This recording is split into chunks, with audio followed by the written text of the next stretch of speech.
माझं नाव ॲडव्होकेट अतुल बर्फे. आज आपण पाहणार आहोत की ज्यावेळेस परिवारामध्ये वाद होतात, तुमचा नवरा आहे तो नेहमी तुमच्याकडे येतोय, दारू पिऊन येतोय, तुम्हाला कुठेतरी भांडतोय, काही कारण नसताना संशयावर त्या शंका घेतोय किंवा तो हॅबिच्युअल आहे की तो आला कुठून बाहेरून पिऊन का धरलं का मारलं असंही होतं.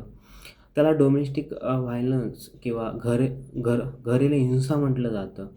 अशा वेळेस तुम्ही काय सेक्शन टाकू शकता? तर अशा वेळेस आपण सेक्शन डोमेस्टिक व्हायलन्सच्या माध्यमातनं आपण त्या ठिकाणी कोर्टात दावा दाखल करू शकतो.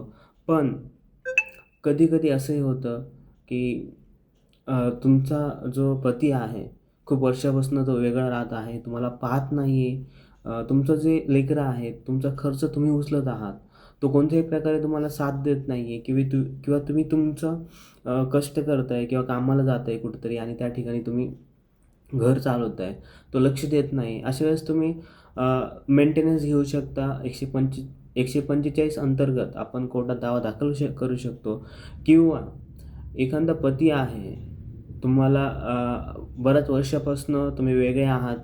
काही कारणामुळं वाद झाले होते, तुम्ही आल्या होत्या, पण तो घ्यायलाच आला नाही किंवा तुम्ही गेल्यानंतर तो घरातही घेत नाही. अशा वेळेस तुम्ही नांदायला जाण्यासाठी कोर्टामध्ये अर्ज करू शकता. अशा अनेक गोष्टीसाठी, अनेक माहितीसाठी डीपमध्ये अतुल बर्फे चॅनलला लाईक करा आणि धन्यवाद.